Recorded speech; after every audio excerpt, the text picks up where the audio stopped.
With roughly 100 days until the midterm elections, the national generic ballot shows the Democratic Party holding a 5-point lead, but that lead is under heavy tension. Beneath the top-line numbers, several indicators suggest the party's position is far more fragile than national polling implies. History already works against them. The incumbent president's party almost always loses seats during midterms, a historical trend known as the presidential penalty. In this cycle, Democrats find themselves defending 3 distinct areas at once: their financial reserves, the geographic map, and their own brand perception. To understand why national polls can be dangerous distractions, we have to look at the specific structural and financial deficits currently deciding the race. The first major fracture is in the campaign vault. Success in a 100-day sprint requires immediate, liquid cash held by outside groups and congressional committees. This chart compares the cash on hand for the primary congressional committees. Republicans are currently sitting on $657 million. The Democrats have $334 million, barely half that amount. The financial situation becomes even tighter when looking at the Democratic National Committee. Taking a look at this chart, we can see DNC cash levels plunging below the zero line. Their debt currently exceeds their available cash, leaving the committee literally operating in the red. Running a committee with a negative balance restricts the ability to fund ground games and advertising blitzes necessary in a hostile midterm environment. While the funding cap grows, Democrats are also facing a second front on the geographic map, starting with House redistricting. Due to Republican redistricting, the map is reshaped.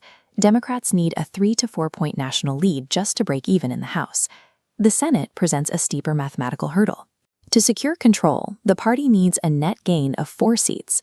The problem is, most required pickups are in states Donald Trump won.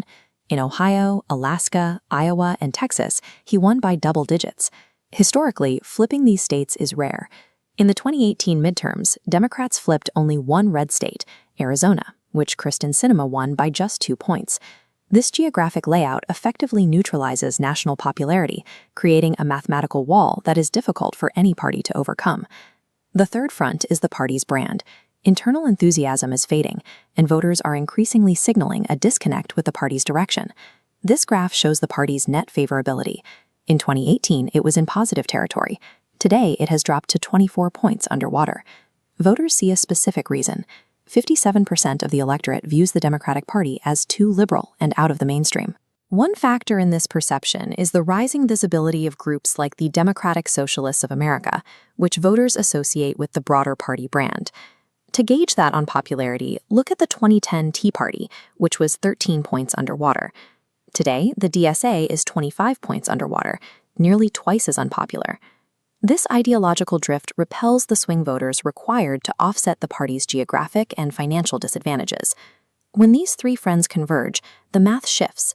Prediction markets now favor a Republican takeover of the Senate, placing those odds at 56%. This shift is tied to economic sentiment.